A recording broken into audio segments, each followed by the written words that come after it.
How to protect your identity online. When Sandra Bullock starred in The Net in 1995, identity theft seemed new and unbelievable. But the world has changed. Starting in 2017, nearly 17 million Americans are victims of identity fraud every year. Identity crimes include scenarios like a hacker who steals your credentials to break into your accounts or assume your financial identity.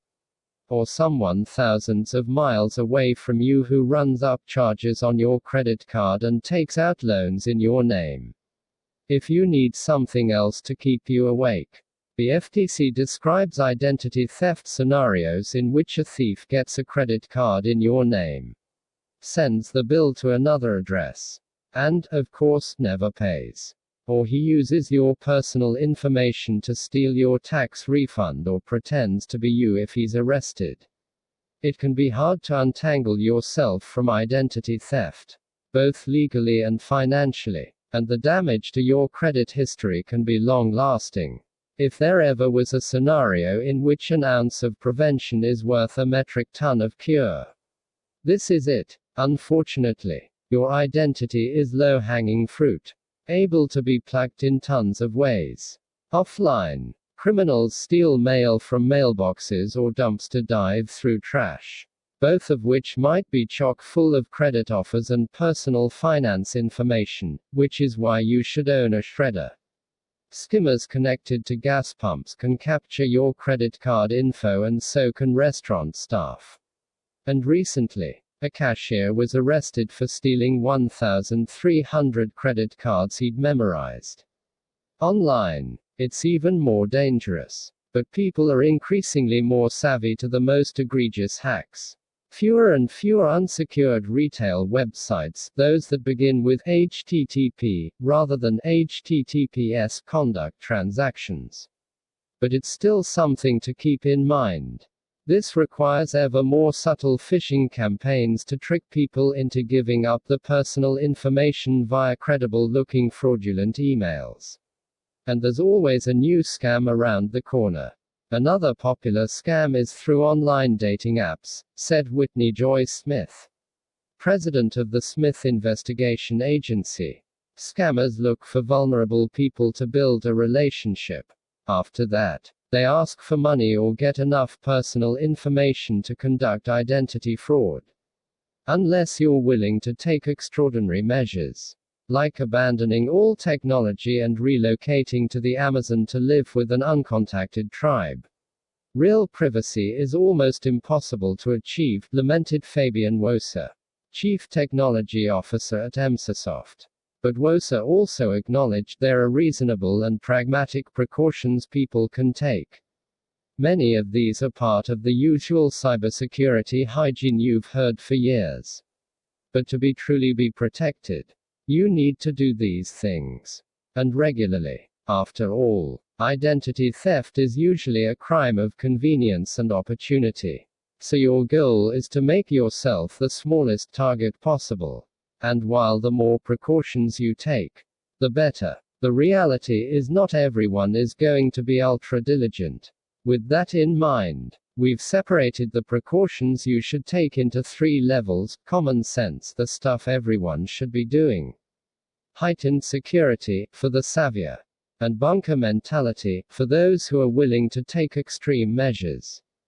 If you're not doing these things, you might as well stop locking your front door and leave your unlocked car idling in your driveway.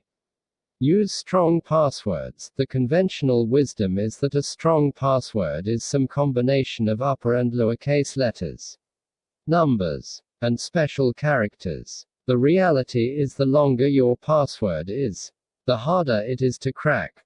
XKCD did a good job breaking it down.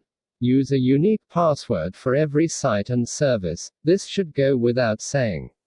But it's still routine to encounter people who reuse passwords. The problem with this is if your credentials are compromised on one site, it's trivial for hackers to retry those same credentials at thousands of other sites. And according to Verizon, 81% of data breaches are possible due to compromised, weak, or reused passwords. Use a password manager. A tool like Dashlane or LastPass is table stakes in the games of online security. According to Dashlane, the average internet user has over 200 digital accounts that require passwords. And the company expects that number to double to 400 within the next 5 years. It's pretty impossible to manage that many strong, unique passwords without a tool. Beware of public Wi-Fi. Don't join a free public Wi-Fi network unless you're certain it's trustworthy. You could join a network set up exclusively to monitor your traffic. And if you use a public or shared computer, such as to print a boarding pass when you're on vacation, make sure you don't allow the browser to remember your credentials. Clear the cache when you're done. As the saying goes, you don't have to run faster than the bear, you just have to outrun your buddy. If you implement these security best practices, you'll be well ahead of the majority of the online population.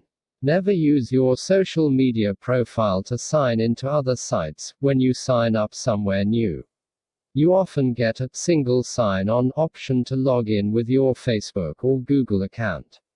While this is convenient, one data breach exposes you in multiple ways.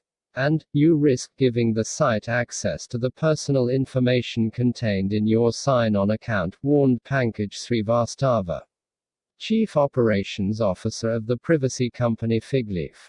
It's always better to sign up with an email address.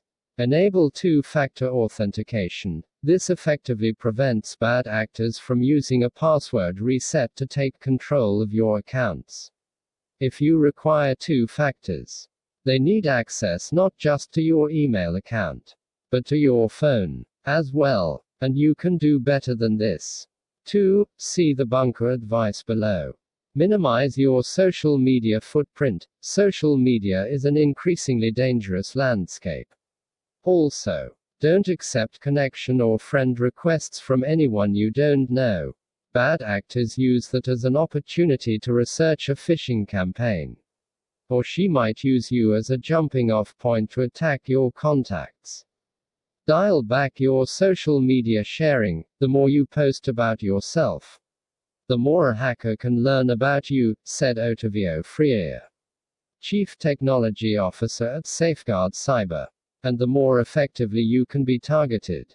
There might be enough information on your Facebook profile right now. Email address, school, hometown, relationship status, occupation, interests, political affiliation, etc., for a criminal to call your bank, pose as you, and convince a customer service rep to reset your password. Simon Fogg, a data privacy expert at Termly, said, as well as avoiding using your full name and date of birth on your profile. Consider how all your information connects. Even if you don't share your home address, your phone number could be used to find it. When combined with geotagged photos, you might be surprised how much of your daily life you're revealing to strangers, and how vulnerable you have made yourself to threats.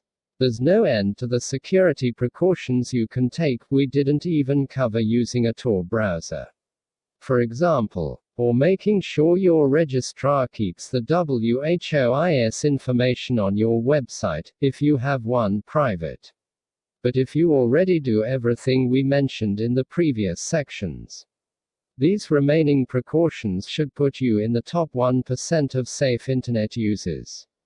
Never use your phone number for two-factor authentication. Phones can be cloned, said Initial Coin Offering Eco consultant Steve Good. That makes your second factor in two-factor authentication less secure than you might think.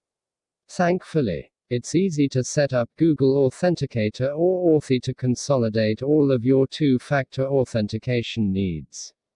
Encrypt your USB flash drives. How do you transfer files between computers?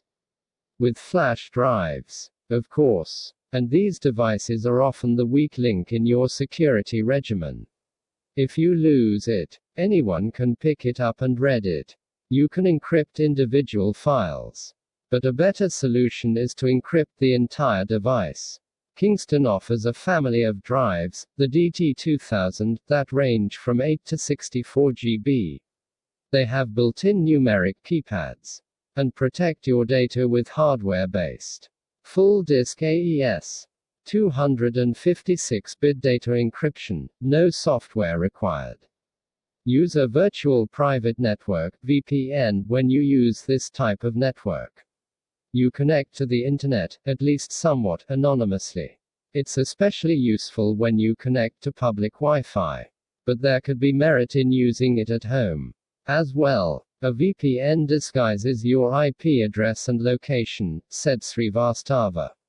So, it looks like you're browsing from a completely different location. You could be at a local cafe in Boston, but others will think you're browsing from Sydney, Australia, or wherever you've chosen to virtually connect from.